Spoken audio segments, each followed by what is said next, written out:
गणेशाय नमः। ओम श्री सीतारामचंद्राभ्याम नमः। श्रीमद् वाल्मीकि रामायण किष्किंधा कांड सर्ग 11 से 13। सर्ग 11। सुग्रीव के द्वारा वाली के पराक्रम का वर्णन। वाली का दुंदुभी दैत्य को मारकर उसकी लाश को मतंग वन में फेंकना। मतंग मुनि का वाली को शाप देना। श्री राम का दुंदुभी के अस्थि समूह को दूर फेंकना और सुग्रीव का उनसे साल भेदन के लिए आग्रह करना। श्री रामचंद्र जी का वचन हर्ष और पुरुषार्थ को बढ़ाने वाला था। उसे सुनकर सुग्रीव ने उसके प्रति अपना आदर प्रकट किया और श्री रघुनाथ जी की इस प्रकार प्रशंसा की। प्रभु, आपके बाण प्रज्वलित एवं मर्म भेदी हैं। यदि आप कुपित हो जाएं तो इनके द्वारा परले काल के सूर्य की भांति समस्त लोगों को भस्म कर सकते हैं, इसमें संशय की बात नहीं है। परंतु वाली का जैसा पुरुषार्थ है, जो बल है और जैसा धैर्य है, वह सब एकचित होकर सुन लीजिए।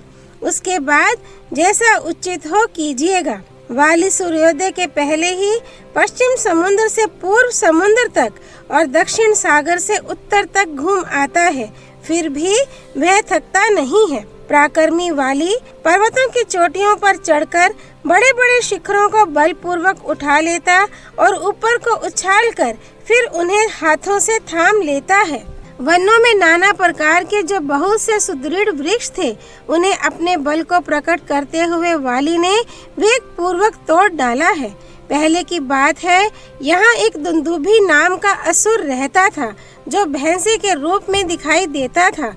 वह ऊंचाई में कैलाश पर्वत के समान जान पड़ता था।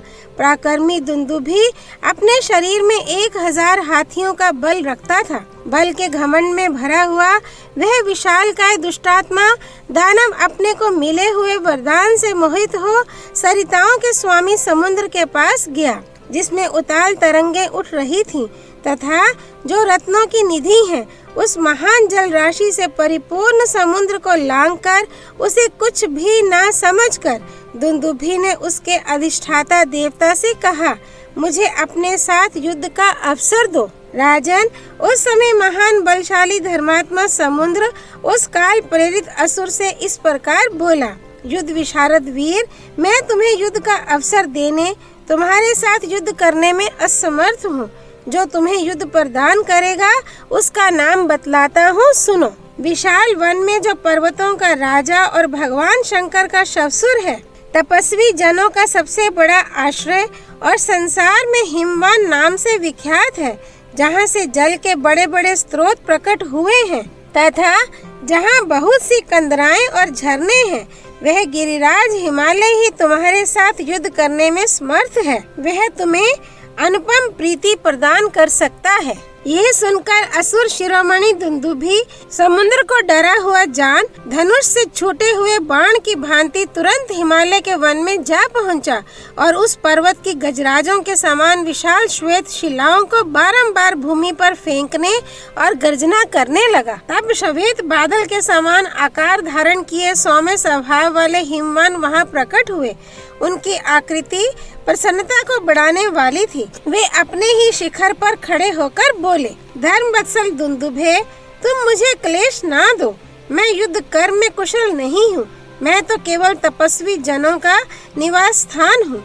बुद्धिमान गिरिराज हिमालय की यह बात सुनकर दुंदुभी के नेत्र क्रोध से लाल हो गए और वह इस प्रकार बोला, यदि तुम युद्ध करने में असमर्थ हो अथवा मेरे भय से ही युद्ध की चेष्टा से विरत हो गए हो, तो मुझे उस वीर का नाम बताओ जो युद्ध की इच्छा रखने वाले मुझको अपने साथ युद्ध करने का अवसर दे। उसकी यह बात सुनकर बातचीत में कुशल धर्मात्मा हिमवान ने श्रेष्ठ असुर से, जिसके लिए पहले किसी ने किसी प्रतिद्वंद्वी योद्धा का नाम नहीं बताया था, क्रोध पूर्वक कहा, महाप्राज्ञ दानवराज, वाली नाम से प्रसिद्ध एक परम तेजस्वी और प्रतापी वानर है, जो देवराज इंद्र के पुत्र है और अनुपम शोभा से पूर्ण किष्किंधा नामक पुरी में निवास करते हैं। वे बड़े बुद्धिमान और युद्ध की कला में निपुण हैं। वे ही तुमसे जूझने में समर्थ हैं। जैसे इंद्र ने नमुची को युद्ध का अवसर दिया था, उसी प्रकार वाली तुम्हें द्वंद्व युद्ध प्रदान कर सकते हैं। यदि तुम यहाँ युद्ध चाहते हो तो शीघ्र चले जाओ, क्योंकि वाली के लिए किसी शत्रु की ललकार को सह सकना बहुत कठिन है। वे युद्ध कर्म में सदा शूरता प्रकट करने वाले हैं। हिमवान की बात सुनकर क्रोध से भरा हुआ दुंदुभी तत्काल वाली की किष्किंधापुरी में जा पहुंचा। उसने भैंसे का सा रूप धारण कर रखा था। उसके सींग बड़े तीखे थे। वह बड़ा भयंकर था और वर्षा काल के आकाश में छाए हुए जल से भरे महान मेघ के समान जान पड़ता था। वह महाबली दुंदुभी किष्किंधापुरी के द्वार पर आकर भूमि को कंपाता हुआ जोर जोर से गर्जना करने लगा, मानो दुंदुभी का गंभीर नाद हो रहा हो। वह आसपास के वृक्षों को तोड़ता, धरती को खुरों से खोदता और घमंड में आकर पुरी के दरवाजे को सींगों से खरोंचता हुआ युद्ध के लिए डट गया। वाली उस समय अंतःपुर में था। उस दानव की गर्जना सुनकर वह अमर्ष से भर गया और तारों से घिरे हुए चंद्रमा की भांति स्त्रियों से घिरा हुआ नगर के बाहर निकल आया। समस्त वनचारी वानरों के राजा वाली ने वहां सुस्पष्ट अक्षरों तथा पदों से युक्त परिमित वाणी में उस दुंदुभी से कहा, महाबली दुंदुभे, मैं तुम्हें अच्छी तरह जानता हूँ। तुम इस नगर द्वार को रोककर क्यों गरज रहे हो? अपने प्राणों की रक्षा करो। बुद्धिमान वानर राज वाली का यह वचन सुनकर दुंदुभी की आंखें क्रोध से लाल हो गईं। वह उससे इस प्रकार बोला, वीर, तुम्हें स्त्रियों के समीप ऐसी बात नहीं कहनी चाहिए। मुझे युद्ध का अवसर दो, तब मैं तुम्हारा बल समझूंगा। अथवा वानर, मैं आज की रात में अपने क्रोध को रोके रहूंगा। तुम स्वेच्छा अनुसार काम भोग के लिए सूर्योदय तक समय मुझसे ले लो। वानरों को हृदय से लगाकर जिसे जो कुछ देना हो दे दो। तुम समस्त कपियों के राजा हो ना, अपने सुहृदों से मिल लो, सलाह कर लो, किष्किंधापुरी को अच्छी तरह देख लो, अपने समान पुत्र आदि को इस नगरी के राज्य पर अभिषिक्त कर दो और स्त्रियों के साथ आज जी भरकर क्रीड़ा कर लो। इसके बाद मैं तुम्हारा घमंड चूर कर दूंगा। जो मधुपान से मत प्रमत्त, असावधान, युद्ध से भगे हुए, अस्त्र रहित, दुर्बल, तुम्हारे जैसे स्त्रियों से घिरे हुए तथा मद मोहित पुरुष का वध करता है, वह जगत में गर्भ हत्यारा कहा जाता है। ये सुनकर वाली मंद मंद मुस्कुराकर उन तारा आदि सब स्त्रियों को दूर हटा उस असुर राज से क्रोध पूर्वक बोला, यदि तुम युद्ध के लिए निर्भय होकर खड़े हो तो यह न समझो कि यह वाली मधु पीकर मतवाला हो गया है। मेरे इस मद को तुम युद्ध स्थल में उत्साह वृद्धि के लिए वीरों द्वारा किया जाने वाला औषधि विशेष का पान समझो। उससे ऐसा कहकर पिता इंद्र की दी हुई विजय दायिनी सुवर्ण माला को गले में डालकर वाली कुपित हो युद्ध के लिए खड़ा हो गया। कपिश्रेष्ठ वाली ने पर्वताकार दुंदुभी के दोनों सींग पकड़कर उस समय गर्जना करते हुए उसे बारंबार घुमाया, फिर बल पूर्वक उसे धरती पर दे मारा और बड़े जोर से सिंहनाद किया। पृथ्वी पर गिराए जाते समय उसके दोनों कानों से खून की धाराएं बहने लगीं। क्रोध के आवेश से युक्त हो एक दूसरे को जीतने की इच्छा वाले उन दोनों दुंदुभी और वाली में घोर युद्ध होने लगा। उस समय इंद्र के तुल्य पराक्रमी वाली दुंदुभी पर मुक्कों, लातों, घुटनों, शिलाओं तथा वृक्षों से प्रहार करने लगा। उस युद्ध स्थल में परस्पर प्रहार करते हुए वानर और असुर दोनों योद्धाओं में से असुर की शक्ति तो घटने लगी और इंद्र कुमार वाली का बल बढ़ने लगा। उन दोनों में वहां प्राणांतकारी युद्ध छिड़ गया। उस समय वाली ने दुंदुभी को उठाकर पृथ्वी पर दे मारा, साथ ही अपने शरीर से उसको दबा दिया, जिससे दुंदुभी पिस गया। गिरते समय उसके शरीर के समस्त छिद्रों से बहुत सा रक्त बहने लगा। वह महाबाहु असुर पृथ्वी पर गिरा और मर गया। जब उसके प्राण निकल गए और चेतना लुप्त हो गई, तब वेगवान वाली ने उसे दोनों हाथों से उठाकर एक साधारण वेग से 1 योजन दूर फेंक दिया। वेग पूर्वक फेंके गए उस असुर के मुख से निकली हुई रक्त की बहुत सी बूंदें हवा के साथ उड़कर मतंग मुनि के आश्रम में पड़ गईं।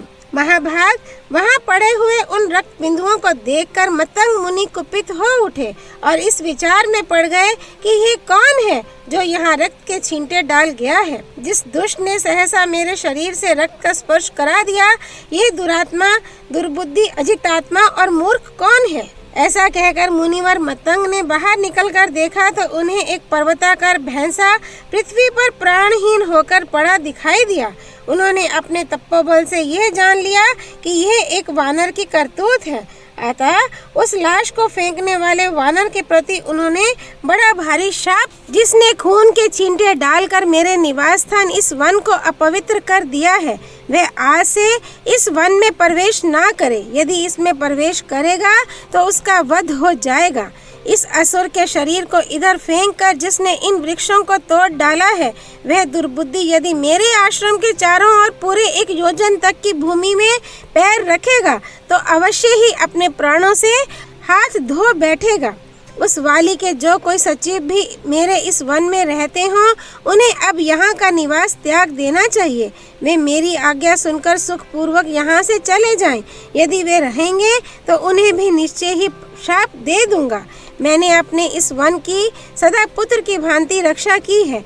जो इसके पत्र और अंकुर का विनाश तथा फल मूल का अभाव करने के लिए यहाँ रहेंगे, वे अवश्य शाप के भागी होंगे। आज का दिन उन सब के आने जाने या रहने की अंतिम अवधि है। आज भर के लिए मैं उन सबको छुट्टी देता हूँ। कल से जो कोई वानर यहाँ मेरी दृष्टि में पड़ जाएगा, वह कई हजार वर्षों के लिए पत्थर हो जाएगा। मुनि के इस वचन को सुनकर वे सभी वानर मतंग वन से निकल गए। उन्हें देखकर वाली ने पूछा, मतंग वन में निवास करने वाले आप सभी वानर मेरे पास क्यों चले आए? वनवासियों की कुशल तो है ना? तब उन सभी वानरों ने सुवर्ण मालाधारी वाली से अपने आने का सब कारण बताया तथा जो वाली को शाप हुआ था उसे भी कह सुनाया। वानरों की कही हुई ये बात सुनकर वाली महर्षि मतंग के पास गया और हाथ जोड़कर क्षमा याचना करने लगा, किंतु महर्षि ने उसका आदर नहीं किया। वे चुपचाप अपने आश्रम में चले गए। इधर वाली शाप प्राप्त होने से भयभीत हो बहुत ही व्याकुल हो गया। नरेश्वर, तब से उस शाप के भय से डरा हुआ वाली इस महान पर्वत ऋष्यमुख के स्थानों में ना तो कभी प्रवेश करना चाहता है और ना इस पर्वत को देखना ही चाहता है। श्री राम, यहाँ उसका प्रवेश होना असंभव है। ये जानकर मैं अपने मंत्रियों के साथ इस महान वन में विषाद शून्य होकर विचरता हूँ। यही रहा दुंदुभी की हड्डियों का ढेर, जो एक महान पर्वत शिखर के समान जान पड़ता है। वाली ने अपने बल के घमंड में आकर दुंदुभी के शरीर को इतनी दूर फेंका था। ये 7 साल के विशाल एवं मोटे वृक्ष हैं, जो अनेक उत्तम शाखाओं से सुशोभित होते हैं। वाली इनमें से एक एक को बलपूर्वक हिलाकर पत्रहीन कर सकता है। श्री राम, यह मैंने वाली के अनुपम पराक्रम को प्रकाशित किया है। नरेश्वर, आप उस वाली को सम्रांगण में कैसे मार सकेंगे? सुग्रीव के ऐसा कहने पर लक्ष्मण को बड़ी हंसी आई। वे हंसते हुए ही बोले, कौन सा काम कर देने पर तुम्हें विश्वास होगा कि श्री रामचंद्र जी वाली का वध कर सकेंगे? तब सुग्रीव ने उनसे कहा, पूर्व काल में वाली ने साल के इन 7 वृक्षों को एक एक करके कई बार बींद डाला है। अतः श्री रामचंद्र जी भी यदि इनमें से किसी एक वृक्ष को एक ही बाण से छेद डालेंगे तो इनका पराक्रम देखकर मुझे वाली के मारे जाने का विश्वास हो जाएगा। लक्ष्मण, यदि इस महिष रूपधारी दुंदुभी की हड्डी को एक ही पैर से उठाकर बलपूर्वक 200 धनुष की दूरी पर फेंक सकें तो भी मैं यह मान लूंगा कि इनके हाथ से वाली का वध हो सकता है। जिनके नेत्र प्रांत कुछ कुछ लाल थे, उन श्री राम से ऐसा कहकर सुग्रीव 2 घड़ी तक कुछ सोच विचार में पड़े रहे। इसके बाद वे ककुस्त कुलभूषण श्री राम से फिर बोले, वाली शूर है और स्वयं भी उसे अपने शौर्य पर अभिमान है। उसके बल और पुरुषार्थ विख्यात हैं। वह बलवान वानर अब तक के युद्धों में कभी पराजित नहीं हुआ है। इसके ऐसे ऐसे कर्म देखे जाते हैं जो देवताओं के लिए दुष्कर हैं और जिनका चिंतन करके भयभीत हो मैंने इस ऋष्यमुख पर्वत की शरण ली है। वानरराज वाली को जीतना दूसरों के लिए असंभव है। उस पर आक्रमण अथवा उसका तिरस्कार भी नहीं किया जा सकता।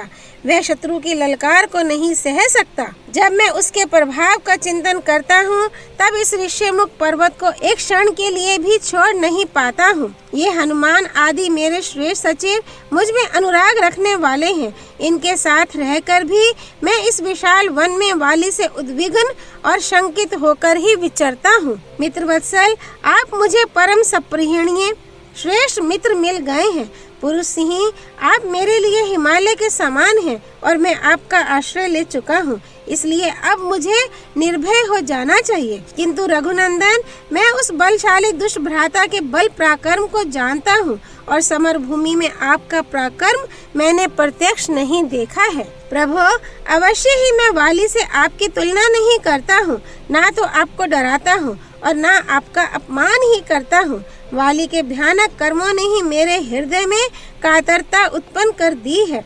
रघुनंदन, निश्चय ही आपकी वाणी मेरे लिए प्रमाणभूत है, विश्वसनीय है, क्योंकि आपका धैर्य और आपकी यह दिव्य आकृति आदि गुण राख से ढकी हुई आग के समान आपके उत्कृष्ट तेज को सूचित कर रहे हैं। महात्मा सुग्रीव की यह बात सुनकर भगवान श्री राम पहले तो मुस्कुराए, फिर उस वानर की बात का उत्तर देते हुए उससे बोले, वानर, यदि तुम्हें इस समय पराक्रम के विषय में हम लोगों पर विश्वास नहीं होता तो युद्ध के समय हम तुम्हें उसका उत्तम विश्वास करा देंगे। ऐसा कहकर सुग्रीव को सांत्वना देते हुए लक्ष्मण के बड़े भाई महाबाहु बलवान श्री रघुनाथ जी ने खिलवाड़ में ही दुंदुभी के शरीर को अपने पैर के अंगूठे से टांग लिया और उस असुर के उस सूखे हुए कंकाल को पैर के अंगूठे से ही 10 योजन दूर फेंक दिया। उसके शरीर को फेंका गया देख सुग्रीव ने लक्ष्मण और वानरों के सामने ही तपते हुए सूर्य के समान तेजस्वी वीर श्री रामचंद्र जी से पुनः यह अर्थ भरी बात कही, सखे, मेरा भाई वाली उस समय मदमत और युद्ध से थका हुआ था और दुंदुभी का यह शरीर खून से भीगा हुआ मांस युक्त तथा नया था। इस दशा में उसने इस शरीर को पूर्व काल में दूर फेंका था, परंतु रघुनंदन, इस समय यह मांसहीन होने के कारण तिनके के समान हल्का हो गया है और आपने हर्ष एवं उत्साह से युक्त होकर इसे फेंका है। अतः श्री राम, इस लाश को फेंकने पर भी यह नहीं जाना जा सकता कि आपका बल अधिक है या उसका, क्योंकि वह गीला था और यह सूखा। यह इन दोनों अवस्थाओं में महान अंतर है। तात, आपके और उसके बल में वही संशय अब तक बना रह गया। अब इस एक साल वृक्ष को विदीर्ण कर देने पर दोनों के बलाबल का स्पष्टीकरण हो जाएगा। आपका ये धनुष हाथी की फैली हुई सूंड के समान विशाल है। आप इस पर प्रत्यंचा चढ़ाइए और इसे कान तक खींचकर साल वृक्ष को लक्ष्य करके एक विशाल बाण छोड़िए। इसमें संदेह नहीं कि आपका छोड़ा हुआ बाण इस साल वृक्ष को विदीर्ण कर देगा। राजन, अब विचार करने की आवश्यकता नहीं है। मैं अपनी शपथ दिलाकर कहता हूँ, आप मेरा यह प्रिय कार्य अवश्य कीजिए। जैसे संपूर्ण तेजों में सदा सूर्य देव ही श्रेष्ठ हैं, जैसे बड़े बड़े पर्वतों में गिरिराज हिमवान श्रेष्ठ हैं और जैसे चौपायों में सिंह श्रेष्ठ है, उसी प्रकार पराक्रम के विषय में सब मनुष्यों में आप ही श्रेष्ठ हैं। श्री वाल्मीकि निर्मित आश्रमण आदि काव्य के किष्किंधा कांड में 11वां सर्ग पूरा हुआ। सर्ग 12। श्री राम के द्वारा 7 साल वृक्षों का भेदन। श्री राम की आज्ञा से सुग्रीव का किष्किंधा में आकर वाली को ललकारना और युद्ध में उससे पराजित होकर मतंग वन में भाग जाना, वहां श्री राम का उन्हें आश्वासन देना और गले में पहचान के लिए गज पुष्पी लता डालकर उन्हें पुनः युद्ध के लिए भेजना। सुग्रीव के सुंदर ढंग से कहे हुए इस वचन को सुनकर महातेजस्वी श्री राम ने उन्हें विश्वास दिलाने के लिए धनुष हाथ में लिया। दूसरों को मान देने वाले श्री रघुनाथ जी ने वह भयंकर धनुष और एक बाण लेकर धनुष की टंकार से संपूर्ण दिशाओं को गुंजाते हुए उस बाण को साल वृक्ष की ओर छोड़ दिया। उन बलवान वीर शिरोमणि के द्वारा छोड़ा गया वह सुवर्ण भूषित बाण उन 7 साल वृक्षों को एक ही साथ बींद कर पर्वत तथा पृथ्वी के 7 तलों को छेदता हुआ पाताल में चला गया। इस प्रकार एक ही मुहूर्त में उन सबका भेदन करके वह महान वेगशाली बाण पुनः वहां से निकलकर उनके तरकस में ही प्रविष्ट हो गया। श्री राम के बाण के वेग से उन 7 साल वृक्षों को विदीर्ण हुआ देख वानर शिरोमणि सुग्रीव को बड़ा विस्मय हुआ। साथ ही उन्हें मन ही मन बड़ी प्रसन्नता हुई। सुग्रीव ने हाथ जोड़कर धरती पर माथा टेक दिया और श्री रघुनाथ जी को साष्टांग प्रणाम किया। प्रणाम के लिए झुकते समय उनके कंठहार आदि भूषण लटकते हुए दिखाई देते थे।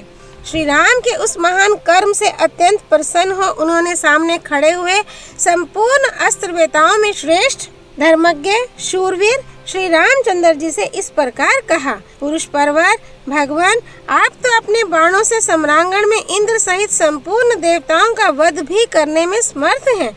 फिर वाली को मारना आपके लिए कौन बड़ी बात है। काकुस, जिन्होंने 7 बड़े बड़े साल वृक्ष पर्वत और पृथ्वी को भी एक ही बाण से विदीर्ण कर डाला, उन्हीं आपके समक्ष युद्ध के मुहाने पर कौन ठहर सकता है। महेंद्र और वरुण के समान पराक्रमी आपको सुहृद के रूप में पाकर आज मेरा सारा शोक दूर हो गया। आज मुझे बड़ी प्रसन्नता हुई है। काकुस कुलभूषण, मैं हाथ जोड़ता हूँ, आप आज ही मेरा प्रिय करने के लिए उस वाली का, जो भाई के रूप में मेरा शत्रु है, वध कर डालिए। सुग्रीव श्री रामचंद्र जी को लक्ष्मण के समान प्रिय हो गए थे।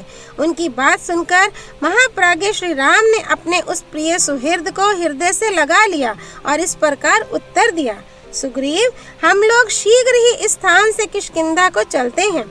तुम आगे जाओ और जाकर व्यर्थ ही भाई कहलाने वाले वाली को युद्ध के लिए ललकारो। तदनंतर वे सब लोग वाली की राजधानी किष्किंधापुरी में गए और वहां गहन वन के भीतर वृक्षों की आड़ में अपने को छिपकर खड़े हो गए। सुग्रीव ने लंगोट से अपनी कमर खूब कस ली और वाली को बुलाने के लिए भयंकर गर्जना की। वेग पूर्वक किए हुए उस सिंहनाद से मानो वे आकाश को फाड़े डालते थे। भाई का सिंहनाद सुनकर महाबली वाली को बड़ा क्रोध हुआ। वह अमर्ष में भरकर अस्ताचल से नीचे जाने वाले सूर्य के समान बड़े वेग से घर से निकला। फिर तो वाली और सुग्रीव में बड़ा भयंकर युद्ध छिड़ गया, मानो आकाश में बुध और मंगल इन दोनों ग्रहों में घोर संग्राम हो रहा हो। वे दोनों भाई क्रोध से मूर्छित हो एक दूसरे पर वज्र और अश्नि के समान तमाचों और घूंसों का प्रहार करने लगे। उसी समय श्री रामचंद्र जी ने धनुष हाथ में लिया और उन दोनों की ओर देखा। वे दोनों वीर अश्विनी कुमारों की भांति परस्पर मिलते जुलते दिखाई दिए। श्री रामचंद्र जी को यह पता ना चला कि इनमें कौन सुग्रीव है और कौन वाली, इसलिए उन्होंने अपना वह प्राणांतकारी बाण छोड़ने का विचार स्थगित कर दिया। इसी बीच में वाली ने सुग्रीव के पांव उखाड़ दिए। वे अपने रक्षक श्री रघुनाथ जी को न देखकर ऋषिमुख पर्वत की ओर भागे। वे बहुत थक गए थे। उनका सारा शरीर लहूलुहान और प्रहारों से जर्जर हो रहा था।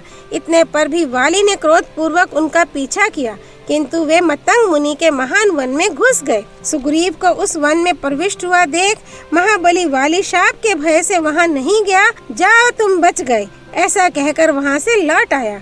इधर श्री रघुनाथ जी भी अपने भाई लक्ष्मण तथा श्री हनुमान जी के साथ उसी समय वन में आ गए, जहां वानर सुग्रीव विद्यमान थे।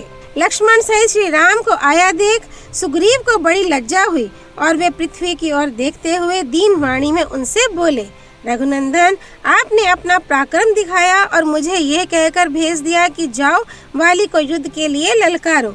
ये सब हो जाने पर आपने शत्रु से पिटवाया और स्वयं छिप गए। बताइए, इस समय आपने ऐसा क्यों किया? आपको उसी समय सच सच बता देना चाहिए था कि मैं वाली को नहीं मारूंगा। ऐसी दशा में मैं यहाँ से उसके पास जाता ही नहीं। महामना सुग्रीव जब दीन वाणी द्वारा इस प्रकार करुणाजनक बात कहने लगे, तब श्री राम फिर उनसे बोले, तात सुग्रीव, मेरी बात सुनो, क्रोध को अपने मन से निकाल दो। मैंने क्यों नहीं बाण चलाया, इसका कारण बतलाता हूँ। सुग्रीव, वेशभूषा, कद और चाल ढाल में तुम और वाली दोनों एक दूसरे से मिलते जुलते हो। स्वर, कांति, दृष्टि, पराक्रम और बोलचाल के द्वारा भी मुझे तुम दोनों में कोई अंतर नहीं दिखाई देता। वानर श्रेष्ठ, तुम दोनों के रूप की इतनी समानता देखकर मैं मोह में पड़ गया, तुम्हें पहचान ना सका। इसलिए मैंने अपना महान वेगशाली शत्रु संहारक बाण नहीं छोड़ा। मेरा वह भयंकर बाण शत्रु के प्राण लेने वाला था। इसलिए तुम दोनों की समानता से संदेह में पड़कर मैंने उस बाण को नहीं छोड़ा। सोचा कहीं ऐसा न हो कि हम दोनों के मूल उद्देश्य का ही विनाश हो जाए। वीर वानरराज, यदि अनजान में या जल्दबाजी के कारण मेरे बाण से तुम ही मारे जाते तो मेरी बालोचित चपलता और मूढ़ता ही सिद्ध होती। जिसको अभय दान दे दिया गया हो उसका वध करने से बड़ा भारी पाप होता है। ये एक अद्भुत पातक है। इस समय मैं, लक्ष्मण और सुंदरी सीता सब तुम्हारे अधीन हैं। इस वन में तुम ही हम लोगों के आश्रय हो, इसलिए वानरराज शंका ना करो, पुनः चलकर युद्ध प्रारंभ करो। तुम इसी मुहूर्त में वाली को मेरे एक ही बाण का निशाना बनकर धरती पर लौटता देखोगे। वानरेश्वर, अपनी पहचान के लिए तुम कोई चिन्ह धारण कर लो जिससे द्वंद्व युद्ध में प्रवृत्त होने पर मैं तुम्हें पहचान सकूं। सुग्रीव से ऐसा कहकर श्री रामचंद्र जी लक्ष्मण से बोले, लक्ष्मण, ये उत्तम लक्षणों से युक्त गज पुष्पी लता फूल रही है। इसे उखाड़कर तुम महामना सुग्रीव के गले में पहना दो। यह आज्ञा पाकर लक्ष्मण ने पर्वत के किनारे उत्पन्न हुई फूलों से भरी वह गज पुष्पी लता उखाड़कर सुग्रीव के गले में डाल दिया। गले में पड़ी हुई उस लता से श्रीमान सुग्रीव वक्त पंक्ति से अलंकृत संध्या काल के मेघ की भांति शोभा पाने लगे। श्री राम के वचन से आश्वासन पाकर अपने सुंदर शरीर से शोभा पाने वाले सुग्रीव श्री रघुनाथ जी के साथ फिर किष्किंधापुरी में जा पहुँचे। श्री वाल्मीकि निर्मित आश्रमान आदि काव्य के किष्किंधा कांड में 12वां सर्ग पूरा हुआ। सर्ग 13। श्री राम आदि का मार्ग में वृक्षों, विविध जंतुओं, जलाशयों तथा सप्त जन आश्रम का दूर से दर्शन करते हुए पुनः किष्किंधापुरी में पहुँचना। लक्ष्मण के बड़े भाई धर्मात्मा श्री राम सुग्रीव को साथ लेकर पुनः ऋष्यमुख से उस किष्किंधापुरी की ओर चले जो वाली के पराक्रम से सुरक्षित थी। अपने सुवर्ण भूषित विशाल धनुष को उठाकर और युद्ध में सफलता दिखाने वाले सूर्य तुल्य तेजस्वी बाणों को लेकर श्री राम वहां से प्रस्थित हुए। महात्मा रघुनाथ जी के आगे आगे सुगठित ग्रीवा वाले सुग्रीव और महाबली लक्ष्मण चल रहे थे और उनके पीछे वीर हनुमान, नल पराक्रमी नील तथा वानर युद्धपों के भी युद्धपति महातेजस्वी तार चल रहे थे। वे सब लोग फूलों के भार से झुके हुए वृक्षों, स्वच्छ जल वाली समुद्रगामिनी नदियों, कंदराओं, पर्वतों, शिलाविवरों, गुफाओं, मुख्य मुख्य शिखरों और सुंदर दिखाई देने वाली गहन गुफाओं को देखते हुए आगे बढ़ने लगे। उन्होंने मार्ग में ऐसे सज्जल सरोवरों को भी देखा जो वैदूर्य मणि के समान रंग वाले निर्मल जल तथा कम खिले हुए मुकुल युक्त कमलों से सुशोभित थे। कारंडव, सारस, हंस, वंजुल, जलमुर्ग, चक्रवाक तथा अन्य पक्षी उन सरोवरों में चहचहा रहे थे। उन सब की प्रतिध्वनि वहां गूंज रही थी।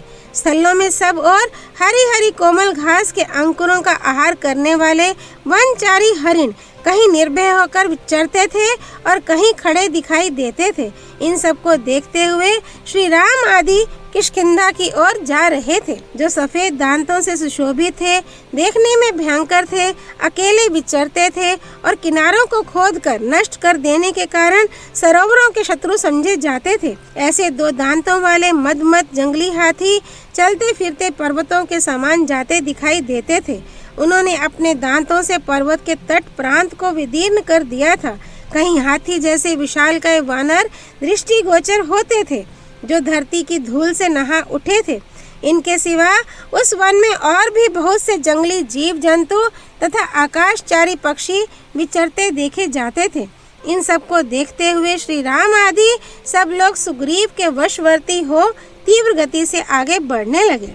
उन यात्रा करने वाले लोगों में वहां रघुकुल नंदन श्री राम ने वृक्ष समूहों से सघन वन को देखकर सुग्रीव से पूछा, वानरराज, आकाश में मेघ की भांति जो यह वृक्षों का समूह प्रकाशित हो रहा है, क्या है? ये इतना विस्तृत है कि मेघों की घटा के समान छा रहा है। इसके किनारे किनारे केले के वृक्ष लगे हुए हैं जिनसे वह सारा वृक्ष समूह घिर गया है। सखे, ये कौन सा वन है? ये मैं जानना चाहता हूँ। इसके लिए मेरे मन में बड़ा कौतूहल है। मैं चाहता हूँ कि तुम्हारे द्वारा मेरे इस कौतूहल का निवारण हो। महात्मा रघुनाथ जी की यह बात सुनकर सुग्रीव ने चलते चलते ही उस विशाल वन के विषय में बताना आरंभ किया। रघुनंदन, ये एक विस्तृत आश्रम है जो सबके श्रम का निवारण करने वाला है। ये उद्यानों और उपवनों से युक्त है।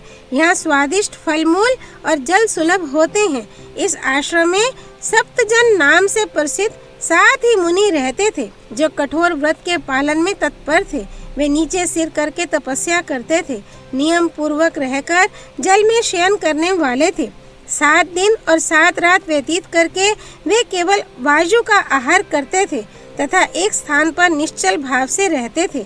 इस प्रकार 700 वर्षों तक तपस्या करके वे सशरीर स्वर्ग लोक को चले गए। उन्हीं के प्रभाव से सघन वृक्षों की 4 दीवारी से घिरा हुआ यह आश्रम इंद्र सहित संपूर्ण देवताओं और असुरों के लिए भी अत्यंत दुर्धर्ष बना हुआ है। पक्षी तथा दूसरे वनचर जीव इसे दूर से ही त्याग देते हैं। जो मोहवश इसके भीतर प्रवेश करते हैं वे फिर कभी नहीं लौटते हैं। रघुनंदन, यहाँ मधुर अक्षर वाली वाणी के साथ साथ आभूषणों की झनकारें भी सुनी जाती हैं। वाद्य और गीत की मधुर ध्वनि भी कानों में पड़ती है और दिव्य सुगंध का भी अनुभव होता है। यहाँ आहवनीय आदि त्रिविध अग्नियां भी प्रज्वलित होती हैं। ये कबूतर के अंगों की भांति धूसर रंग वाला घना धूम उठता दिखाई देता है जो वृक्षों की शिखाओं को आवेष्टित सा कर रहा है। जिनके शिखाओं पर होम धूम छा रहे हैं वे ये वृक्ष मेघ समूहों से आच्छादित हुए नीलम के पर्वतों की भांति प्रकाशित हो रहे हैं। धर्मात्मा रघुनंदन, आप मन को एकाग्र करके दोनों हाथ जोड़कर भाई लक्ष्मण के साथ उन मुनियों के उद्देश्य से प्रणाम कीजिए। श्री राम जो उन पवित्र अंतःकरण वाले ऋषियों को प्रणाम करते हैं उनके शरीर में किंचिन मात्र भी अशुभ नहीं रह जाता है। तब भाई लक्ष्मण सहित श्री राम ने हाथ जोड़कर उन महात्मा ऋषियों के उद्देश्य से प्रणाम किया। धर्मात्मा श्री राम, उनके छोटे भाई लक्ष्मण, सुग्रीव तथा अन्य सभी वानर उन ऋषियों को प्रणाम करके प्रसन्नचित्त हो आगे बढ़े। उस सप्तजना आश्रम से दूर तक का मार्ग तय कर लेने के पश्चात उन सब ने वाली द्वारा सुरक्षित किष्किंधापुरी को देखा। तदनंतर श्री राम के छोटे भाई लक्ष्मण, श्री राम तथा वानर जिनका उग्र तेज उदित हुआ था, हाथों में अस्त्र शस्त्र लेकर इंद्र कुमार वाली के पराक्रम से पालित किष्किंधापुरी में शत्रुवध के निमित्त पुनः आ पहुँचे। श्री वाल्मीकि निर्मित आश्रमान आदि काव्य के किष्किंधा कांड में 13वां सर्ग पूरा हुआ। सियापति रामचंद्र की जय। राम भक्त श्री हनुमान जी की जय। राम जन्मभूमि अयोध्यापुरी धाम की जय। सरयू नदी की जय। माँ गौरीपति देवों के देव महादेव भगवान शिव शंकर की जय। श्रीमद् वाल्मीकि रामायण की जय। महर्षि वाल्मीकि मुनि की जय। श्री हरि अर्पणमस्तु।